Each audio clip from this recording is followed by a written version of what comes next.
Des, King of the Pit TV, signing in. We're listening to Show No Mercy all the way through. This is track 2 of 10. It's entitled The Antichrist. Back when I was a wee little nipper, this was my favourite song on the record. I still remember the riff, so it's a good riff. If you can continue remembering it, even though you haven't listened to it for a good decade, it's definitely good. I mean, when I press play, it might not even be the same riff, so I might be wrong. Let's have a look what's going on.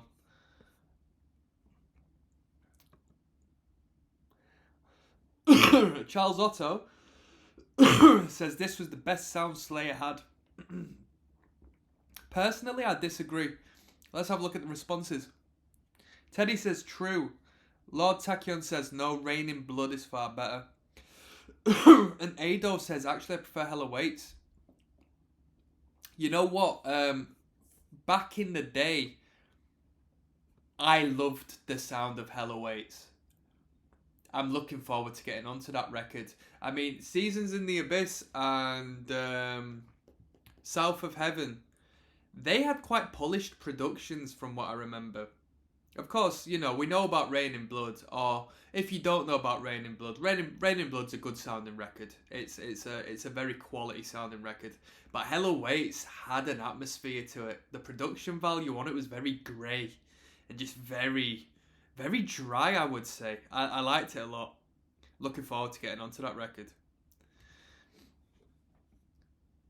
Let's continue having a quick look. I like bands when they leave the comments. They allow a little bit of discussion in the comment section.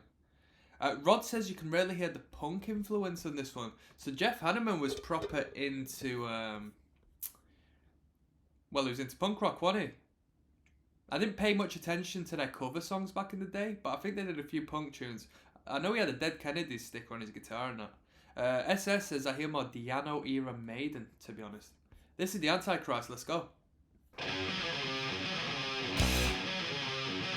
Heavy metal, come on.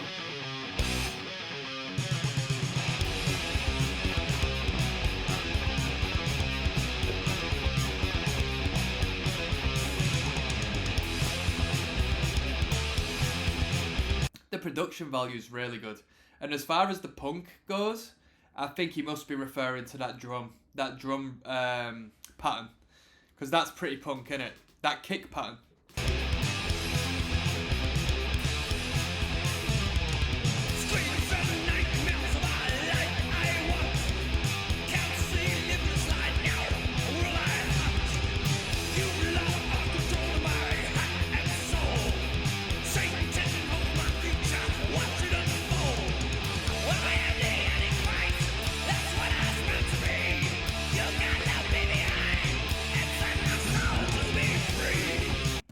Oh, could somebody inform me, Ben, right?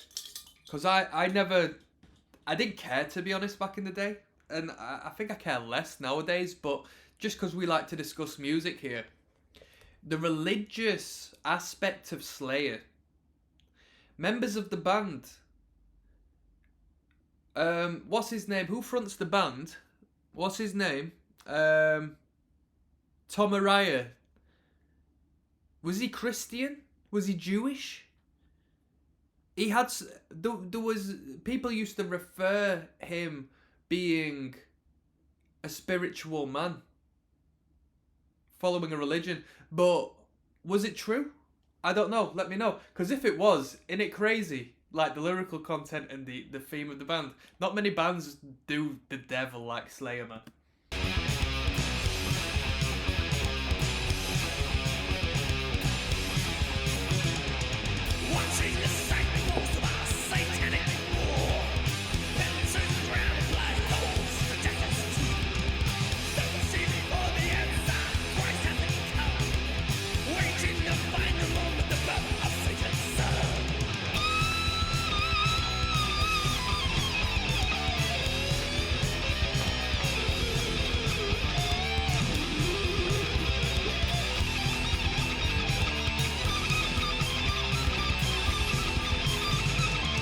I might zone out during these solos.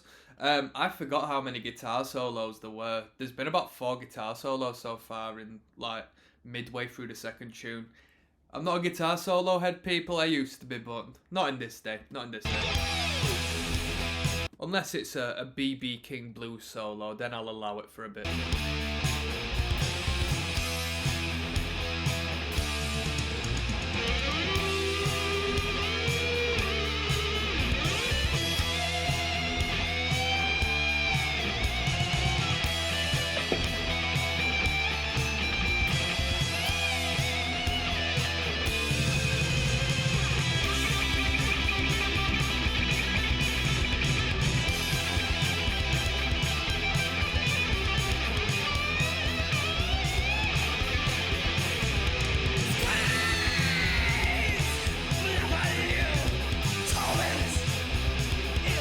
The O in the letter O's in Show No Mercy on the cover look like them flying rings you punch and swing off of in Rayman, or at least the original Rayman series, PlayStation 1. Anybody know about that one, eh?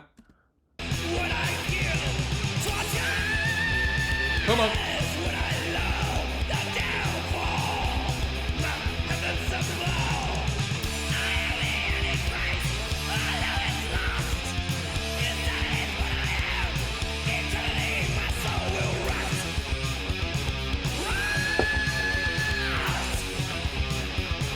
That riff, to this day, is still a really good riff. I thought I'd find it corny re-listening to it. It's a great riff. It's a great riff. I think there's potential for it to be a bit cheesy in my world, but the production value just makes it sound brilliant, because you can hear the bass line really pop. You know what I mean? Each and every note of that bass line just pops and really accents that riff, and the drumming and the sound of the drumming, like the commenter says in regards to it sounds punk rock, the drumming is really cool on this tune. It tickles my pickle because I like punk rock, you know?